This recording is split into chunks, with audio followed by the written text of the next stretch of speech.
Hello, it's Scott Manley here, and I have been messing around with VTOLs today because, well, I was looking at the B9 pack and I saw these marvellous VTOL engines, and I thought, is there something I can do with this? And, well, after spending several hours trying to do something useful, I found out that it was really good to make spacecraft and aircraft crash horribly. But I have persevered, and I think I have something that at least stays balanced enough to make it useful. You see the really nice way those things open. So I've got these bound to action groups, and I'm just going to demonstrate flying this thing. Now, I do have mechanical jeb here up because I've found it useful, but I'm going to try flying it initially without mech jeb, and hopefully it's well enough balanced. Oh, okay, that's not what we wanted. Little bit of side slipping there. I did not need that. Let's try again. Just get enough thrust to counteract the force of gravity, and apparently I just want to go sideways and I don't know why. And the whole thing is going to make me crash into the ground. Well, would you believe that that flew really well when I wasn't recording? Let's try that again. You know, it's the darndest thing, isn't it, right? You set things up to record and you've got this awesome aircraft and you're like, oh my god, it's so well balanced! Finally, I've managed to solve all my balance problems and I have something epic and amazing and wonderful. Let's try this. And then you start recording and something happens. I wonder sometimes if the frame rate does it. There, look, it's now looking much more balanced. I need a bit of RCS sometimes to keep control, but other than that, let's just try hold and level. Just gotta keep adjusting things. Look at that, huh? So it is, you know, vertical capable. And I'm just going to try landing it just after a short jaunt, just to demonstrate you can in fact land this thing. Because the vertical landing part is of course part of the whole thing. Vertical takeoff and landing, right? So I'm just going to bleed off speed a little more. Oh, gonna go backwards. Now I'm in trouble. Because going backwards just causes the thing to flip out, right? The wings going backwards in Kerbal Space Program just cause everything to freak the F out. Come on, there must be some real love in this. Okay, let's try this. Let's try and do that again. Third time lucky. Oh dear, I'm serious, like I spent ages and ages and I kept on recording things and I wasn't satisfied with them, and sometimes it would work and sometimes it would just crash me into the ground with no love at all prejudice. Okay, let's try doing this. I'm trying to do this without the benefit of mech jeb keeping me balanced, because I thought that would be kind of more interesting, right? But the thing is, as you burn fuel, of course, the thing moves off center. One of the things you'll notice is there's these fuel tanks here, and they provide weight at the front, and I've had to kind of plant other fuel tanks all over the place to kind of try and balance things out. Hopefully this is space capable, or is orbit capable. First, it is displaying orbit information, but I think that is just optimistic right now. I have got variants of this into orbit, but making them actually capable of getting into orbit and able to not flip out and destroy me has been problematic. Okay, let's cut my thrust, and it would be nice to know what the vertical speed is, and I guess I'm going to go forwards a little. Forwards just a little, and now backwards just a little, backwards, but not too much that I lose control. Vertical, vertical, vertical. Oh dear, no, this is not working. This is not working. Okay, so much for that. Yes, expert controls here, huh? No, why is it not wanting to go backwards? It's not wanting to give me any forward control authority. Well, look, I landed it. Look, it mostly got back to the surface. Hey, you see, the great thing is though, I haven't killed any of my pilots yet. Oh dear. End flight. Try again.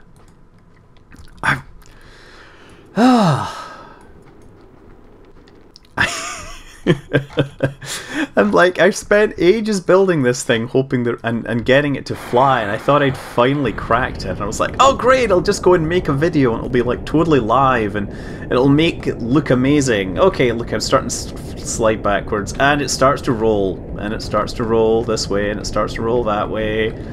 I need to get some forward speed, and there we go again. VTOLs are easy, right?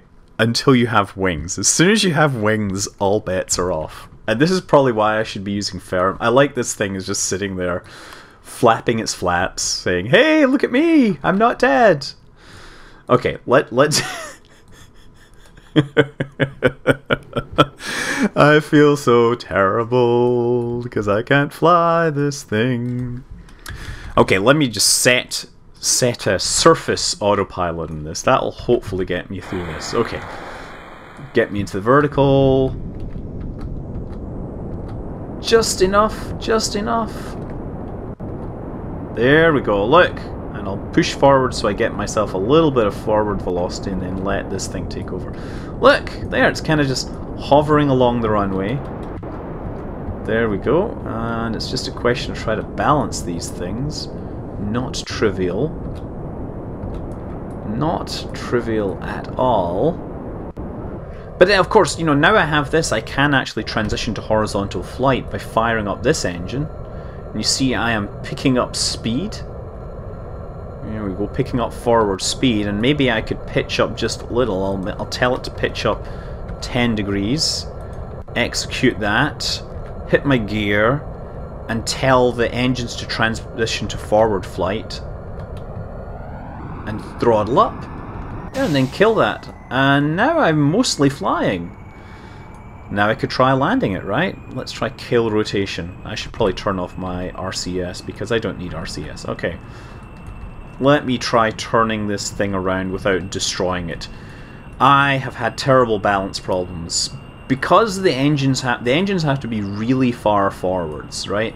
Because it's like the back of the engines is where the thrust comes from, and with and they have to also attach to something in front of them, right? So you have this.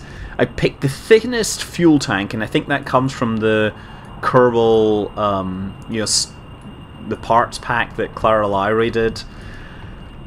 Well, that's an extra thin fuel tank, but it needs to be attached to something that has a node on it. Okay. No. Okay, let's fire this down. Okay, let's try holding position. I'm gonna try landing this without... I guess I could fire up the VTOL. Oh! Okay. Hey! Oh, I was gonna say, nobody has died. But the game has just crashed. Nevertheless, I shall not be deterred. I promise you I will do a good flight this time. Seriously, here we go. Engines up, pointing downwards, thrust vectoring, gimbaling, increasing the throttle, and here we are. Look, just moving forwards a little. Aha, see, keeping control now. That's the way to do it. Now we're going to just edge over towards those buildings there, because those are, of course, the perfect targets to demonstrate the ability for this fantastical miracle of engineering to actually land on an area the size of a vehicle assembly building. It would be far more impressive if they could land on a postage stamp, but I haven't seen any postal trucks on Kerbin. I think they actually deliver their mail by rocket, if you ask me. There was a website, remember, it was called Rocket Mail. It was ended up being bought by Yahoo, I think, and turned into Yahoo Mail. I could be misremembering things, but nevertheless, you see we're doing a great job here, much more in control, and it's probably because I'm not actually looking at through the cockpit or anything. This is you notice mechanical jib is actually turned off here. I'm flying this entirely manually. Obviously I'm not going to close the mechanical jib window, because if I try to do anything other than control this thing, I will probably kill myself. And in fact, it is requiring a ridiculous amount of concentration to make this conversation happen. Oh dear. So, I mean, looking at the stats of these things, I think I should probably make a larger vehicle. If you notice, I am managing vertical liftoff, and I'm not even 50% thrust. So I could probably have much more fuel in this thing. But regardless, I was really trying to go for the minimal look, you know, the most minimal thing I could manage. And I guess it makes more sense to have rocket engines over turbojets. But yeah, I think I probably could work on this design, well, a whole lot more. Anyway, we're coming in close. Now we're really trying to keep the velocity as low as possible. Good to see that this actually has relatively decent amount of loiter time here. And look, I'm using the shadow here as a marker to show when I'm getting close. Look, now I'm just gonna trying to kill my lateral velocity and get down onto this before my limited amount of runway runs out. Oh, yep. Hey, excellent. You see, this isn't such a death trap after all. Well, now that's not such a death trap anymore. I have a new crew and I have a new mission. We intend to demonstrate that this VTOL plane is in fact a space plane, and of course to do so it has to make it into space. And I'm not just talking some half-ass suborbital hop, I'm talking proper orbital here. So we are going to do our standard short takeoff maneuver, which means we're going to accelerate under the turbofan, deploy the rockets to a vertical position, and once we think we're going fast enough for the wings to work, we're just going to thrust. There we go. And see, as we pitch up, the wings bite into the air and lift us clear off the runway, letting us fold away our gear and head off into the blue yonder, and ultimately the black yonder. Anyway, to get there, of course, I'm using Mech Jab, I'm using the Surface Autopilot, and I need my custom info window with all the useful things, such as the Apo apps, the time to Apo apps is a very important one. And probably vertical speed is a nice thing to have sitting around so that I can actually check that I'm managing to go vertical. Also, this is a single turbojet system, so it doesn't have problems with spinning out. However, I'm going to use the throttle control system to make sure that I don't need to worry about burning out and losing impulse when I need it most. Yep, that's us. We're burning the fuel for the turbofans from those tanks that are sitting on top. Those are, smaller than that main tank, obviously. We have just basically 4 fuel tanks, and 2 of them are very small. Those fuel tanks sit on the top, of course, to provide balance, to offset the undercarriage. If you leave it like that, it does want to pitch down without that extra mass on top. I'm not sure if something's changed, but yeah, the aircraft with this seem to have a terrible habit of pitching down. Anyway, we've got our pitch up high enough. We're aiming for 40 degrees or thereabouts. We're going to hold it that way until we get up to about 10 kilometers up. Once we hit 10 kilometers, that's when we want to switch. That's when we want to perhaps slow our climb a little, so we're taking as much advantage of the turbofan to pick up speed, right? Standard launch procedure, right? Oh, look at the moon up there. How pretty that looks there. Anyway, yeah, we're heading out eastwards over the ocean, and I'm just going to hold this position. So far, the control surfaces are working. Of course, being completely automated, they're just twitching like something crazy. Oh, the spacecraft is still booting up. But hey, look at that. Look at those epic joystick maneuverings there, huh? I have to say, those pedals don't actually look like they're hooked up to anything. I am beginning to suspect that the Kerbals are not in fact flying this, but they think they are. Like the Mercury pilots, they didn't feel good about just being a passive participant, so they were given some controls, even although, the mission control wants to do everything, but the astronauts insisted that they have some sort of control over their vehicle. which of course was a good idea ultimately. So yeah, picking up, we're up above 4+ kilometers. In previous versions of this, previous implementations of this design, with you know, the fuel tanks in different places, this did have a nasty habit of flipping the F out, as they say. So I'm just going a little higher, a little faster. There we go.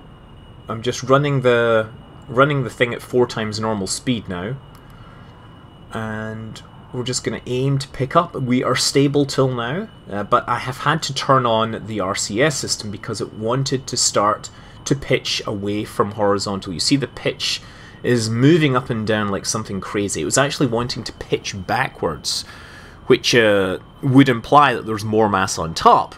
But later I'd have the problem that it wants to pitch down, and yeah, just balance on this thing is awful and terrible, and would probably be a lot better if I built something way bigger.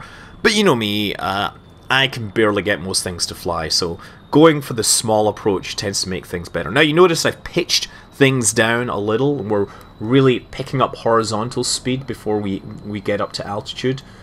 We're just about out of fuel in those little external tanks. Once those burn down, that's when we're going to fire the rocket engines, because at that point the turbojet will be cutting into the actual fuel supply for the rocket engines. So it's time for us to start. There we go. Rocket engines! And you see the throttle bouncing up and down, right? As I'm gaining altitude, MechJeb is cutting back on my throttle to make sure I don't flame out. So at some point I'm just going to turn off my... there we go, we turn off close the intakes, turn off the turbojet, and that's me heading to orbit. Now I'm literally just hitting prograde now. We're cutting a relatively shallow trajectory through the atmosphere, but it's getting us up there. We're aiming for a standard 100-kilometer orbit or thereabouts. And once we time accelerate, we'll get ourselves into a circular orbit. Of course, in the atmosphere, we can only time accelerate at 4 times normal speed. With the 4 times that we already have, that's times 16. Yes. Anyway, you can see how hard it is. If you played Orbiter, you know the Delta Glider has... It's VTOL capable, and it has rocket engines, and it has undercarriage and everything. Trying to design something like that in Kerbal Space Program, actually pretty complicated. I mean, the VTOL part is really hard simply because there's no good way to balance these things. But that's us. There is planet Kerbal below us. We have about 1300 meters per second of delta V left. Now, that's nice. We could probably go out and do a flyby around the moon with that, but I'm aiming for a landing, so we bring up a space probe, or a space tanker with enough fuel to get us into an injection orbit, and hopefully to land us. We shall find out, of course. There it goes, just refueling the spacecraft now. Of course, this is at the point where I would say, wouldn't it have been great if I brought more fuel to start with? I'm pretty sure there are people that have built single stage to the moon, but this is a VTOL. It has a whole lot of extra complications that are making things more difficult, bringing us extra mass, and therefore making the whole thing less efficient. I mean, I've obviously flown, you know, to a couple of bodies before using just a spaceplane, but I think I probably need to update it for the latest version. It's one of these things that kind of has got lost that I haven't had a chance to mess around with recently. So anyway, there is the sun. We are now waiting for the moon to come into sight so we can begin our injection towards the planet, away from the planet, towards the moon. And there we go. So, time to detach, get ourselves undocked. And there we go. We do not have much fuel left inside that. I could have probably filled up those tanks on top, but since they would really only add mass, they wouldn't add oxidizer, there's no point putting any fuel into them. So set ourselves up on a prograde orbit, waving bye-bye to this tank up there, and we are going to get on our way. Obviously, you notice I've done some reloads in this time because I had to go to work. Set ourselves up and burn. So of course it takes like 900 meters per second. We want to get as close as possible.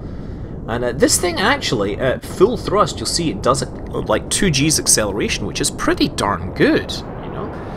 And you know, that's what we're paying. We're having a lot of engine in this and not that much fuel, so it's probably quite a bit of a penalty ultimately. But anyway, yes. Vertical takeoff spaceplane. This is what it takes to build the Delta Glider. Oh, the Delta Glider, of course, in Orbiter also has a cargo bay and everything else. It uses awesome technology, and it is a great ship to fly in that game. Great ship to learn everything about. And I want to kind of go back to Orbiter, but every time I go to play it, I go like, oh, I'm going to learn how to dock this thing, and then it says, punch these things into the autopilot and it'll dock for you. Okay. I don't think that makes for great video. So I need to actually try and dock it myself. Anyway, I think we're hitting the 20-minute mark on this video, so once we get into the lunar injection and the lunar injection, we shall save the landing on the moon and the return and the dramas involved till the next video. Until then, I am Scott Manley. Fly safe.